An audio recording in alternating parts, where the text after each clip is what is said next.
আসসালামু আলাইকুম, সবাইকে স্বাগতম। প্রিয় শিক্ষার্থী বন্ধুরা, আজকে আমি এইচএসসি আইসিটি বিষয়ের ক্যালকুলেটর ব্যবহার করে দশমিক থেকে হেক্সাডেসিমেল মান কীভাবে সহজে নির্ণয় করা যায় সেটি আলোচনা করার চেষ্টা করব। অনেক সহজ কিন্তু ক্যালকুলেটর ব্যবহার করে নির্ণয় করা। তো প্রথমে আমি একটা সংখ্যা এখানে লিখে নিই। মনে করি 460, এই সংখ্যাটি 10 ভিত্তিক দশমিক সংখ্যা, মানে কি এটি ডেসিমেল নাম্বার, দশমিক সংখ্যা। তো এই ডেসিমেল সংখ্যাটিকে হেক্সাডেসিমেলে রূপান্তর করব, তো আবার এই ক্যালকুলেটর ব্যবহার করে। তো ক্যালকুলেটর নিয়ে আসলাম। তো প্রথমে আমরা যে কাজটা করব, প্রশ্নে যেটি দেয়া আছে সেই মোডে ক্যালকুলেটরকে প্রস্তুত করতে হবে। তার জন্য ক্যালকুলেটরের মোড চেঞ্জ করে নর্মাল মোড থেকে এই ডেসিমেল মোডে নিতে হবে, 10 ভিত্তিক মোডে নিতে হবে। তার জন্য আমরা একটা কাজ করব। এই যে অনের বাম পাশে কিন্তু মোড আছে, মোডে 2 বার প্রেস করে 3-এ প্রেস করব। তাহলে যে ডি মোডে এসেছে মানে ডেসিমেল মোডে এসেছে। আবারও বলছি, লক্ষ্য করি, মোডে 2 বার প্রেস করব, তারপরে 3 2 বার মোড, একবার 3, তাহলে মোড চেঞ্জ হয়ে ডেসিমেল মোডে এসেছে। এখানে ডি লেখা আছে, কিন্তু এই ডি লেখা থাকা অবস্থায় আমি এই সংখ্যাটি লিখব। তো লেখার জন্য আমরা কিবোর্ড ব্যবহার করব 460। এই যে 460, এই যে 460 তুলে দিলাম।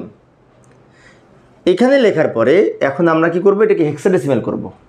তখন হেক্সাডেসিমেলের জন্য আমরা এটা লেখার পরে এই সমানের প্রেস করব। ইকুয়াল আছে না, এই যে নিচে ডান দিকে নিচে সমান আছে, ইকুয়ালে বা সমানে প্রেস করে এই যে লগ লেখা আছে ঠিক তার বামে এই যে এইখানে কিন্তু হেক্সা লেখা আছে, ACX। আমরা যদি একটু লাইনটা দেখি, লগের বাম পাশে হেক্সা লেখা, এই হেক্সায় ক্লিক করব। এইখানে প্রেস করলেই এই যে এখানে প্রেস করার সাথে সাথে 1CC, এটার উত্তর হচ্ছে 1CC উত্তর। এই যে অনেকে ভাবতে পারে ICC, আসলে ICC না, এটা কিন্তু 1CC। আর আই তো হেক্সাডেসিমেলে নাই, তাই না? হেক্সাডেসিমেলের বিশেষ করে হেক্সা প্রতীকগুলো হচ্ছে ABCDEF, সেজন্য 1CC বেস 16 হবে, কারণ এটি হেক্সাডেসিমেল সংখ্যা। এইভাবে আমরা দশমিক থেকে হেক্সাডেসিমেল সংখ্যায় রূপান্তর করতে পারি। আচ্ছা, আমি আরেকটা অঙ্ক দেখাচ্ছি এই ধরনের, তাহলে ভালো বন্ধু বুঝতে পারবো। তো যাই, আরেকটা অঙ্ক আমি লিখে দেখাই। তো মনে করি এই যে 248, এটাও দশমিক সংখ্যা, এইটাকে আমি ক্যালকুলেটর ব্যবহার করে এই হেক্সাডেসিমেলে রূপান্তর করব। তো এই যে ক্যালকুলেটর এখানে নিয়ে এসেছি, আবার সেই শুরু থেকে আমি দেখাচ্ছি। তো মোড চেঞ্জ করব, মনে আছে কীভাবে মোড চেঞ্জ করব? এই যে অন এর বাম পাশে মোড আছে, মোডে 2 বার প্রেস করে 3-তে প্রেস করব।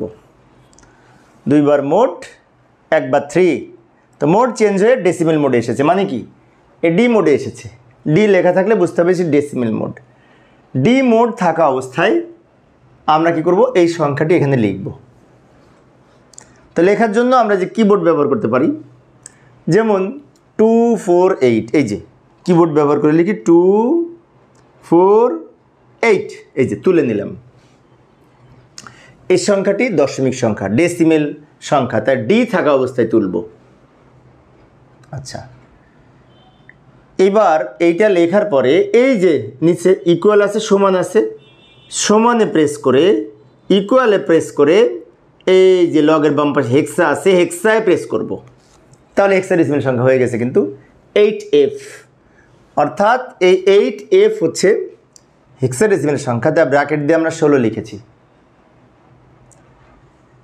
এইভাবে আমরা এই দশমিক থেকে হেক্সাডেসিমেল সংখ্যায় রূপান্তর করতে পারি। তো প্রিয় শিক্ষার্থী বন্ধুরা, আমি অবশ্যই অল্প অল্প করে আলোচনা করি শিক্ষার্থীদের অনুরোধে। পূর্বে তোমরা খেয়াল করেছো, আমি ইতিপূর্বে 2টা ক্লাসে দশমিক থেকে বাইনারি, দশমিক থেকে অক্টাল ক্যালকুলেটর ব্যবহার করে কীভাবে নির্ণয় করতে হয় আমি দেখিয়েছিলাম। আর আজকে হেক্সাডেসিমেল এর 2টা অঙ্ক আমি দেখিয়েছি। এখন আশা করি তোমরা পারবে। পরিশেষে সবাই ভালো থাকবে এবং সুস্থ থাকবে, এই কামনায় খোদা হাফেজ।